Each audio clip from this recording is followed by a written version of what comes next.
वंदे मातरम,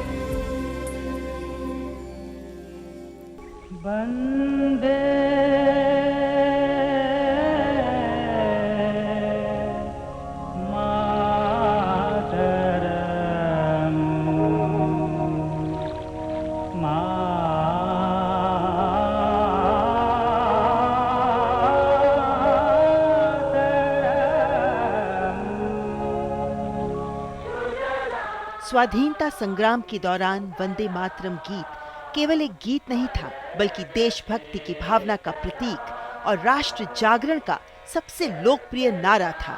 स्वाधीनता आंदोलन के दौरान राष्ट्रभक्तों और स्वतंत्रता सेनानियों के लिए जहां ये एक संकल्प गीत था, तो वहीं आजादी के संघर्ष में जूझ रहे नौजवानों के होठों की अनिवार्य गूंज भी था।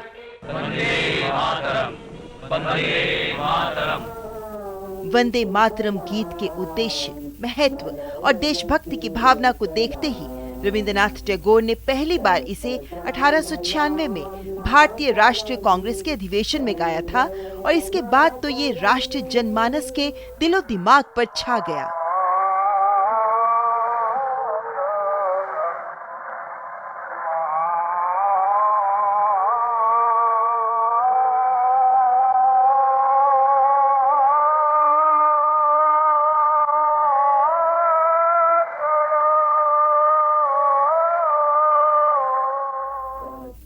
वंदे मातरम गीत की ताकत देखने को मिली 1905 में, जब ब्रिटिश सरकार ने बंगाल को विभाजित करने का कुटिल निर्णय लिया। अंग्रेजों के इस बंग भंग निर्णय के खिलाफ शुरू किए गए स्वदेशी आंदोलन के दौरान वंदे मातरम सबसे प्रमुख नारा बन गया। वंदे मातरम 1905 के बंगाल विभाजन के विरोध में उठे स्वदेशी आंदोलन का सूत्रपात बना। इस गीत ने स्वराज, आत्मशासन और आत्मनिर्भरता की भावना को जन्म दिया, जो 120 वर्ष बाद आज भी उतनी ही प्रासंगिक है जितनी तब थी।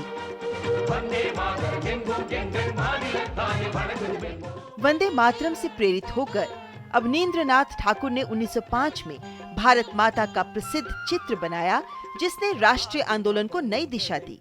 इस गीत ने भारत को मातृभूमि के रूप में देखने की भावना जगाई, जो यूरोपीय देशों की पितृभूमि की अवधारणा से अलग थी। वंदे मातरम में भारत माता को सन्यासिनी के रूप में दर्शाया गया है, जो अपनी संतान को ज्ञान, अन्न, वस्त्र और धर्म प्रदान करती है। भारत माता का ये चित्रण और वंदे मातरम दोनों मिलकर स्वदेश को भारत की राजनैतिक, सांस्कृतिक और सभ्यगत पहचान के रूप में स्थापित करते हैं। यही नहीं, 20वीं सदी के आरंभ में वंदे मातरम ब्रिटिश आर्थिक नीतियों के विरोध का भी प्रतीक बन गया। अरबिंदो घोष, लाला लाजपत राय और बाल गंगाधर तिलक जैसे नेताओं ने वंदे मातरम को एक जन घोष के रूप में इस्तेमाल करने का आह्वान किया, जिसे हर भारतीय ने सर आंखों पर लिया।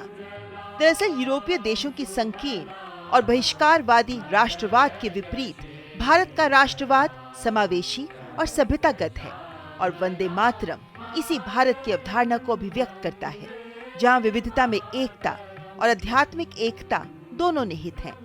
इसीलिए श्री अरबिंदो ने वंदे मातरम को भारत के उत्थान का मंत्र कहा।